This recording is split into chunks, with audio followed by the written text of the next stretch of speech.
जोहार नमस्कार, मैं गोपाल महतो। आज हम लोग चर्चा करने वाले हैं संजय मेहता के बारे में। वही संजय मेहता जो पहले जेबी केसेस में थे, बाद में जब पार्टी का गठन हुआ जेएलकेएम का, तब वो जेएलकेएम में आए। उन्होंने सांसद का चुनाव लड़ा हजारीबाग से, बाद में विधानसभा का भी चुनाव लड़ा, लेकिन इन दोनों में उन्हें सफलता नहीं मिली।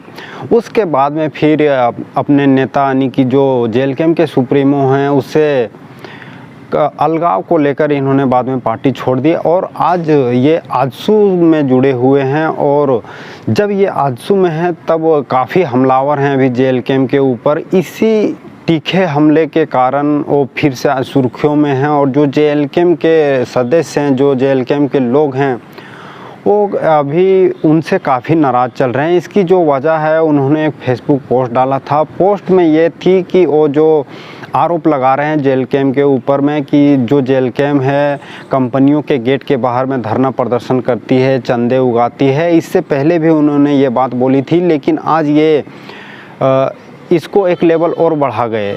इन्होंने कहा कि जो ये जेएलकेएम पार्टी है, जब किसी परिवार का देहांत हो जा रहा है, उसके सदस्य की देहांत हो जा रही है और वो परिवार इसको नहीं भी बुला रहा है, जेएलकेएम को नहीं भी बोल रहा है कि आंदोलन करने के लिए, उसके बावजूद भी ये लोग जाते हैं, कंपनी के गेट में बैठते हैं और फिर कंपनी से ये चंदा उगाही करते हैं। तो ये जो बात थी पर्टिकुलर उनकी, जेएलकेएम के काफ़ी सदस्यों को बुरी लग रही है कि आप इस तरीके की जो बात कर रहे हैं बिना तथ्यों के, ये आप नहीं कर सकते हैं। और अगर आपके पास में ऐसे तथ्य हैं तो हमें ज़रूर उसकी साक्ष्य दें। और जब ये लोग अपने क्षेत्रों का भ्रमण करते थे, जब यात्राएं करते थे, आंदोलनों को लेकर के ये लोगों से जनसंपर्क करते थे, तब झारखंड वाइन्स जो अभी जेएलकेएम के साथ में जुड़ा हुआ है और साथ में यूट्यूबर भी है, उन्होंने इसको लेकर काफ़ी सारे खुलासे किए हैं कि जब ये लोग साथ में काम करते थे, जब संजय मेहता जो हैं वो जेएलकेएम में हुआ करते थे, तब चुनाव प्रचार में जब हम लोग जाते थे, तब ये एसी वाली गाड़ी से उतरते थे तो ये बेहोश हो जाते थे। 1 घंटा अगर बाहरी इन्वायरमेंट है जो हमारा, उसमें ये नहीं रह पाते थे, सरवाइव नहीं कर पाते थे।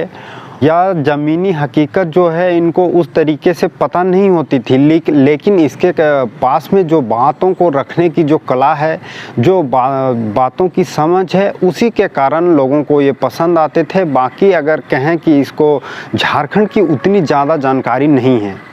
ये ऐशो आराम में पले बढ़े हैं, अगर एसी से बाहर निकलें तो ये बेहोश होने लगते हैं। आज भी वकील बाबू जैसे बन के घूमते फिर रहे हैं।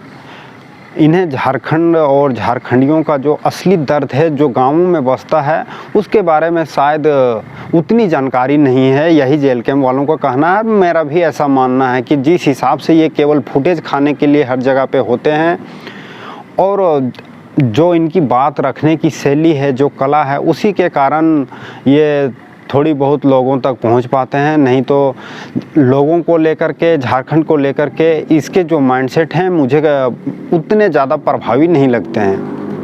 पद की तो लालसा शुरू से ही थी जयराम महतो को ये ऊपर। आज ये संजय मेहता जी आरोप लगाते हैं कि जो जयराम महतो है उनको पद की लालसा है, मुख्यमंत्री बनना है, इसलिए लोगों को बरगला रहे हैं, ये कर रहे हैं। लेकिन अगर इनको भी देखें तो जब ये लोकसभा चुनाव लड़े वहाँ हार गए, फिर विधानसभा चुनाव लड़े वहाँ हार गए, और फिर फील्ड में काम करने के बजाय में अपने जो पार्टी के सुप्रीमो हैं टाइगर जयराम महतो, उनके ऊपर आरोप लगा के कि पार्टी में इन्हें तवज्जो नहीं दी जा रही है, इनकी बातों को सुना नहीं जा रहा है। और फिर वो अनगिनत ऐसे कई आरोप लगाकर वो आजसू में शामिल हो गए। और जब आजसू में वो शामिल हो गए तो वहाँ भी उन्हें वही बाबू वाली स्थिति दिखाई दे रही है। और बाबू बने रहने के लिए वो कुछ भी करने पे उतारू हैं। इसलिए जो बातें सच नहीं भी है उसको भी वो कहीं ना कहीं लोगों तक पहुंचाने की कोशिश कर रहे हैं, जो कि नहीं होनी चाहिए। अगर राजनीति आप कर रहे हैं तो राजनीति किसी के लाशों के ऊपर में नहीं होनी चाहिए। अगर आप सक्षम हैं किसी पीड़ित परिवार को दिलाने की तो आप वो खुद करें। पर आरोप लगाने से ऐसे मुझे नहीं लगता है कि इसका कोई अर्थ निकलेगा। और जनता देख रही है कि असल में फील्ड में कौन है नहीं है।